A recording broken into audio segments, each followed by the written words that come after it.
curso básico de protección radiológica en línea, en esta oportunidad les vamos a presentar el primero de dos temas donde abordaremos los diversos equipos emisores de radiaciones ionizantes utilizados en la práctica. Este material fue preparado por nuestro grupo y será presentado por mi persona, Franklin Reggio. El contenido de esta presentación lo hemos dividido en dos partes. En esta primera parte vamos a evaluar cuál es el principio de funcionamiento del tubo de rayos X. Luego vamos a evaluar cómo es el funcionamiento básico de los equipos de gammagrafía industrial y finalmente vamos a ver cómo funcionan las unidades de braquiterapia, las de alta tasa. Seguramente esta imagen es bastante familiar para muchos de ustedes. Representa la estructura externa del tubo de rayos X. En este tema vamos a estudiar un poco más desde adentro cómo es finalmente este equipo, que finalmente es el tubo de rayos X o conocido como la ampolla de rayos X. La estructura externa del tubo de rayos X es la siguiente. Vamos a notar que en el punto 1 vamos a encontrar el rotor y disco del ánodo. En el punto 2 vamos a encontrar lo que corresponde al cátodo del tubo de rayos X. En el punto 3 corresponde a la alimentación del filamento y obviamente también tenemos el filamento del lado del cátodo. En el punto 4 y 5 representan el conector de alta tensión, el 4 para el ánodo y el 5 para el cátodo. El punto 6 representa el estator, el cual da soporte físico al rotor y mediante cambios magnéticos induce el giro del rotor.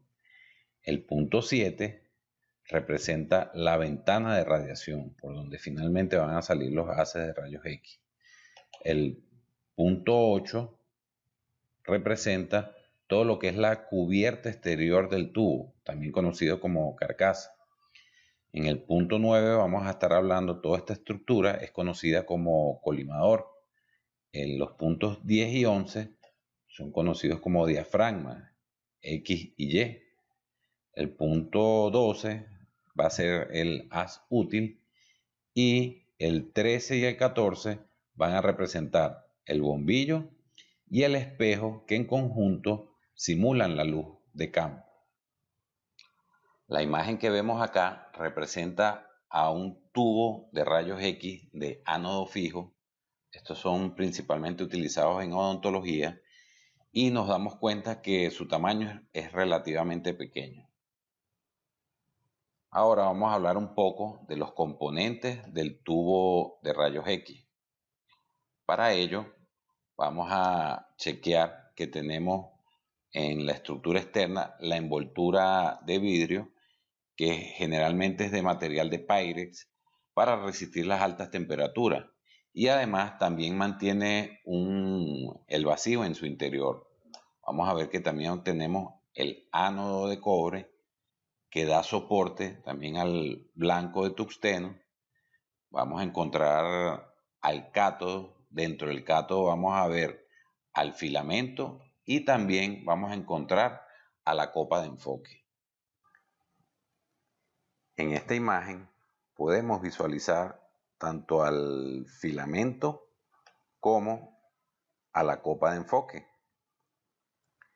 El filamento es una espiral de hilo conductor de aproximadamente 2 milímetros de diámetro y de 1 a 2 centímetros de longitud. Generalmente vamos a encontrar dos tipos de filamentos, uno pequeño y uno grande, y el pequeño sería en este caso para cuando se requiera de alta resolución en la imagen, y el grande cuando no es tan importante la resolución en la imagen. El material de filamento generalmente es una aleación de wolframio con torio. El wolframio produce una emisión termoiónica mayor que otros metales, y esto ocurre generalmente cuando se hacen pasar corrientes mayores a 4 amperios. La copa de enfoque es una estructura metálica en la cual está empotrado el filamento. Su función principal es enfocar el haz de electrones mediante la aplicación de potenciales negativos. Según vemos en esta imagen, esta es una copa de enfoque a la cual se le ha aplicado un potencial, a la cual no se le ha aplicado potencial negativo, y del lado derecho encontramos una copa de enfoque a la cual se le ha aplicado un potencial negativo. Podemos ver que el resultado final, cuando se aplica potencial y cuando no se aplica, es que al aplicar el potencial, el haz resultante de electrones es aún mucho más fino que en el caso que no se aplique. Dentro del otro componente importante que tenemos del tubo de rayos X es el ánodo. Existen dos tipos, ánodo fijo y ánodo rotatorio. La razón principal de que esto ocurre, de que tengamos dos diseños, es que debemos recordar que el tubo de rayos X tiene la capacidad de producir 1% de rayos X y el resto que se produce en la interacción de los electrones con el metal, con el tungsteno en este caso, wolframio, es calor. Entonces, el equipo, la ingeniería del equipo ha sido diseñada de tal forma de disipar la mayor cantidad de calor. Entonces, lo que se hace con el ánodo rotatorio es que a medida que va rotando el ánodo, la superficie, el área donde chocan los electrones no es la misma siempre, sino que va cambiando con la rotación, a diferencia de lo que pasa acá en el ánodo fijo. Entonces, si se requiere una alta producción de rayos X, muy probablemente los ingenieros seleccionarían el ánodo rotatorio. Este representa el lado positivo del tubo de rayos X. Recibe a los electrones emitidos por el cátodo. Proporciona soporte mecánico al blanco. Es un buen conductor eléctrico y además debe ser un excelente conductor térmico, por todo lo que hemos hablado de la producción de calor. A continuación vamos a ver el principio de funcionamiento del tubo de rayos X. Para ello vamos a partir del filamento del tubo. Aquí vamos a hacer pasar una corriente.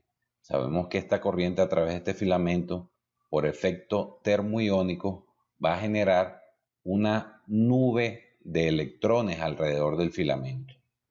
Si a esta nube de electrones le aplicamos una diferencia de potencial, entonces los electrones van a ser repelidos del lado izquierdo y atraídos por el lado positivo. Y a la salida vamos a tener un haz de electrones con 20 kiloelectronvoltios o 20.000 electronvoltios. Sería la energía del haz de electrones obtenida por aplicar un potencial de 20.000 voltios. Este flujo de carga eléctrica por unidad de tiempo se le conoce como la corriente del tubo de rayos X, la cual es del orden de los miliamperios. Esta no debe confundirse con la corriente que pasa a través del filamento, la cual es del orden de los amperios. Obviamente, la corriente en el tubo tiene una dependencia con la corriente en el filamento. El aumento de la corriente en el tubo va a tener una relación directa con el aumento de la dosis en el paciente. Si a este haz de electrones ahora lo hacemos chocar contra un material de Z alto, entonces este frenado es lo que va a producir finalmente los rayos X útiles. Además de los rayos X, también vamos a obtener calor. 99% de lo que ocurre acá es calor y apenas el 1% es lo que se utiliza como rayos X. En este caso, vamos a obtener un haz de rayos X cuya energía máxima es de 20.000 electronvoltios, o también se le dice que su voltaje pico es de 20.000 voltios. Si hacemos un zoom donde está ocurriendo la interacción de los electrones con el material de Z alto y hacemos este zoom de tal manera que sea a niveles microscópicos, vamos a tener las interacciones que discutimos en el tema de interacción de las partículas cargadas con la materia. Recordamos que teníamos en principio 4 tipos de interacciones. Una donde el electrón proyectil no interactuaba con el núcleo, la segunda donde interactuaba poco, la tercera donde había una interacción más alta y la cuarta donde el electrón proyectil era completamente detenido por el núcleo. Habíamos visto que esto nos generaba fotones por el frenado de estos electrones. El fotón producido en el caso 4 va a tener una energía mucho mayor que el fotón producido en el caso 3 y así sucesivamente con los otros casos. Entonces al final lo que vamos a obtener es un espectro de fotones, un espectro en este caso de frenado. También habíamos discutido que podía ocurrir que el electrón proyectil no interaccionara con el núcleo, sino esta vez con los electrones de las capas internas del átomo. Entonces podía tener la energía necesaria para eyectar a este electrón y en este caso, cuando queda este vacío en una de las capas, es un estado inestable para el átomo. Él lo que hace es compensar esta inestabilidad con electrones de las capas más externas, los cuales se van a las capas más internas.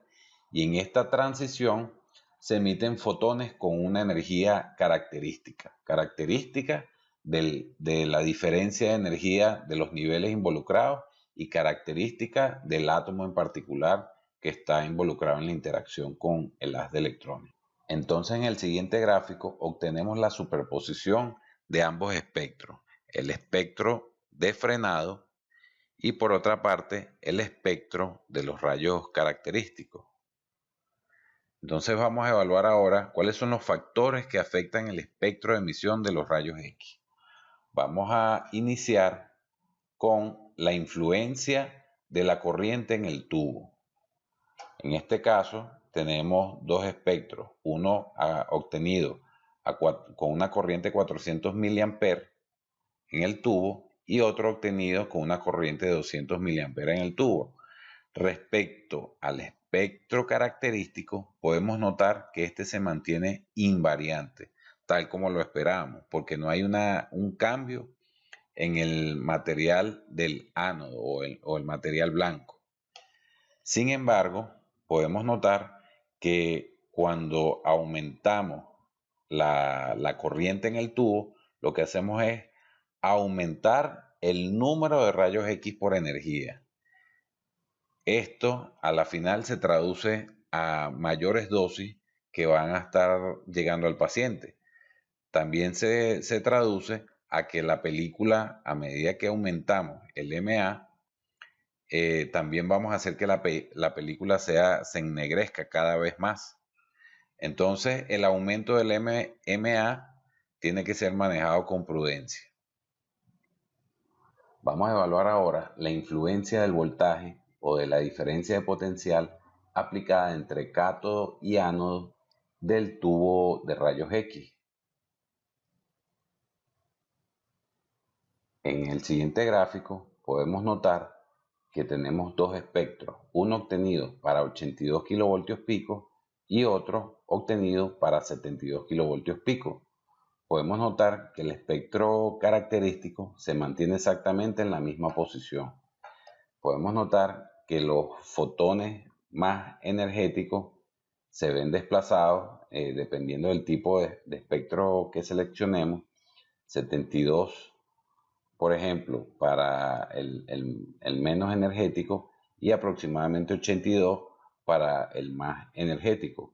También podemos apreciar que la energía promedio del espectro también se ve desplazada al aumentar el kilovoltaje pico. También podemos apreciar que la intensidad de la radiación, es decir, el número de rayos X por unidad de energía, se ven también afectados o aumentados al aumentar el kilovoltaje. Entonces también debemos tener esto en cuenta al momento de realizar una imagen. Además de incrementar la energía o la penetración que van a tener los fotones, También el incremento del KBP implica un incremento en la dosis al paciente. Vamos a ver ahora cómo es la influencia de la adición de material de filtración a la salida del haz útil de rayos X.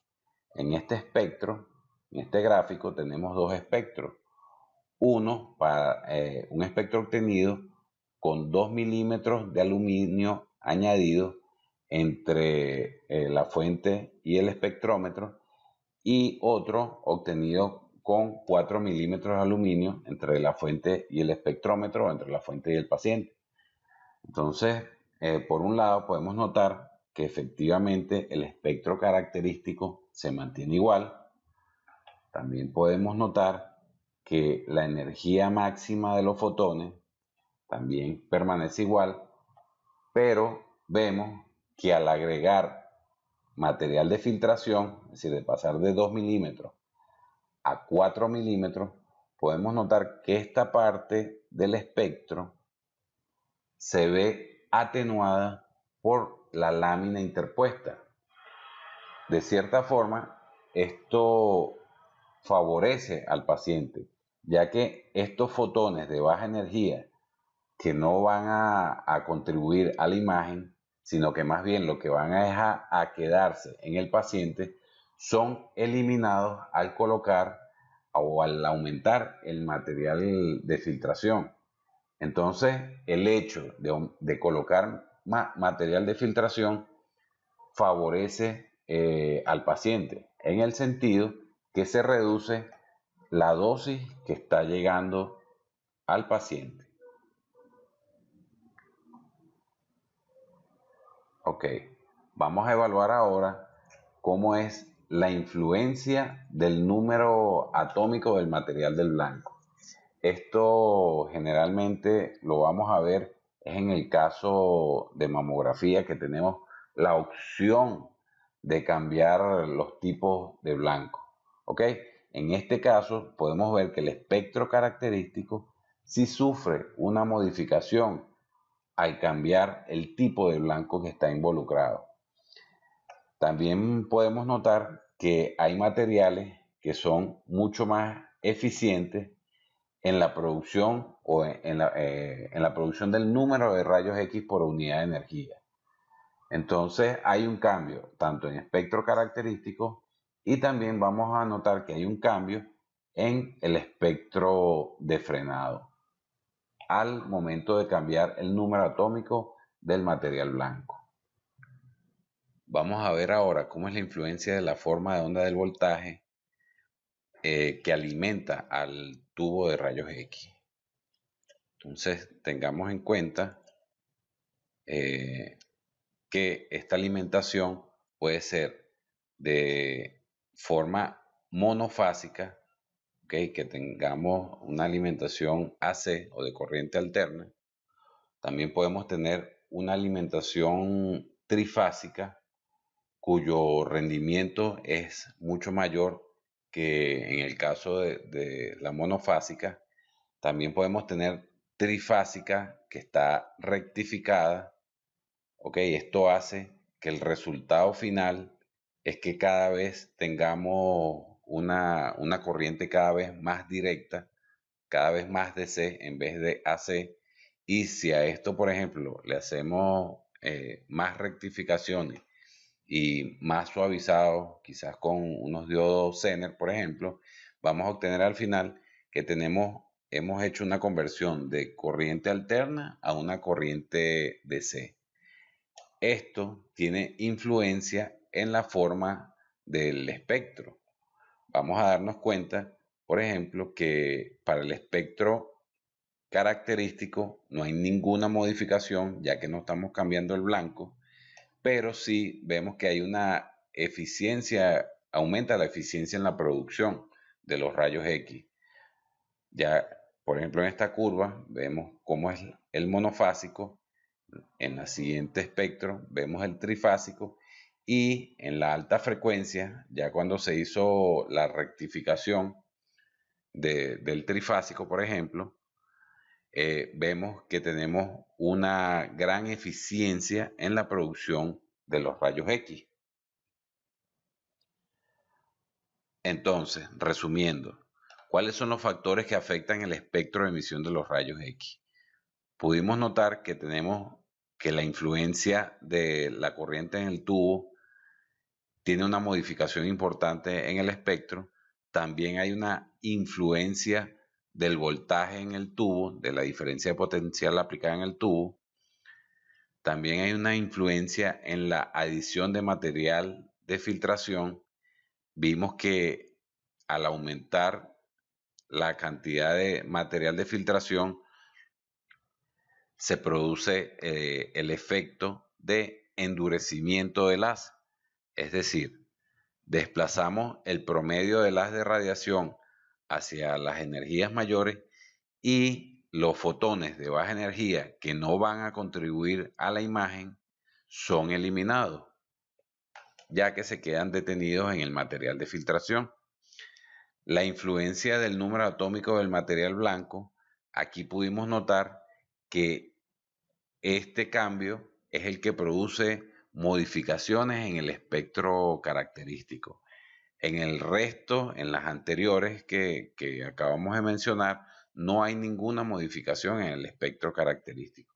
Y finalmente vimos que el cambio en la forma de onda de voltaje que alimenta el tubo de rayos X también va a tener una influencia en el espectro final de frenado.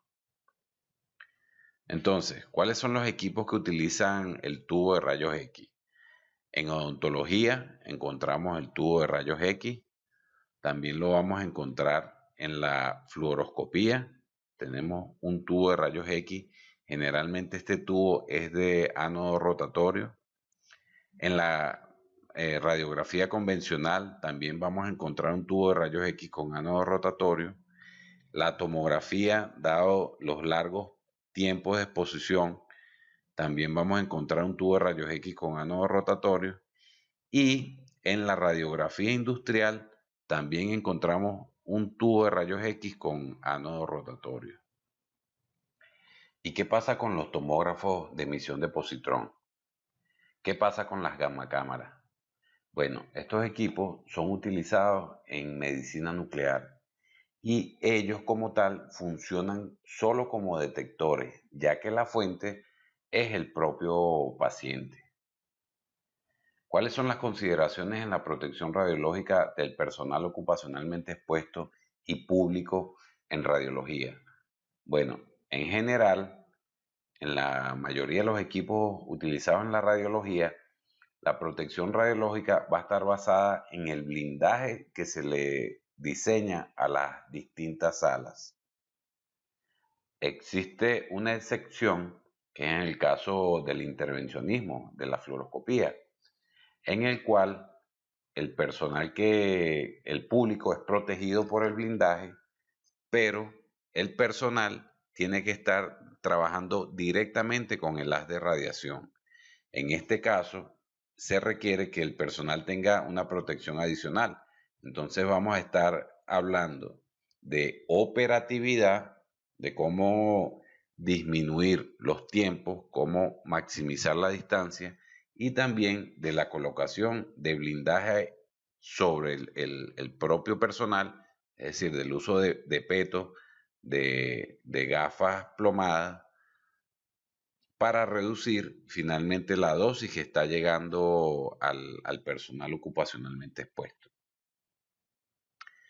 También vamos a encontrar en los equipos de gammagrafía industrial que ellos son utilizados como parte de las técnicas de ensayos no destructivos. Puede ser realizada con fuentes radiactivas o con equipos de rayos X, con la ayuda de un detector o receptor de imagen. Y ellos en conjunto van a permitir evaluar la integridad y confiabilidad sobre una pieza o componente. Estas pruebas son utilizadas como control de calidad de los materiales a inspeccionar. En la siguiente imagen podemos observar a un equipo de gammagrafía industrial. Acá podemos observar el blindaje, ¿ok? Observamos que tenemos un telemando que gracias a movimientos manuales se logra retraer o exponer a la fuente radiactiva. Generalmente en estos casos vamos a estar hablando de iridio 192 o de cesio 137. Entonces de esta forma se expone y también se retrae a la fuente radioactiva. En principio, la protección radiológica en los equipos de gammagrafía industrial está basada principalmente en la distancia, en la ley del inverso del cuadrado de la distancia. Y otro de los factores que también se toma en cuenta en la gammagrafía industrial es obviamente el tiempo. A menor tiempo vamos a tener una menor exposición. Otro equipo que funciona de manera similar al que hemos descrito anteriormente es el equipo de braquiterapia de alta tasa. El equipo tiene un contenedor donde está resguardada la fuente y en este caso la fuente es expuesta gracias a un sistema robótico automatizado que expone la fuente y retrae la fuente. La protección radiológica en este caso depende nuevamente el blindaje, del diseño de blindaje que se realiza a las salas donde se colocan los equipos o las fuentes radioactivas. En principio, estos tratamientos, la mayoría de los casos son utilizados en tratamientos ginecológicos. El médico coloca de manera manual un aplicador y es este aplicador el que se conecta a través de catéteres al equipo de braquiterapia de alta tasa. Entonces, luego que el equipo es conectado al paciente, el médico junto con el personal salen de la sala y de manera remota exponen o sacan a la fuente desde su contenedor hasta directamente hacia el paciente.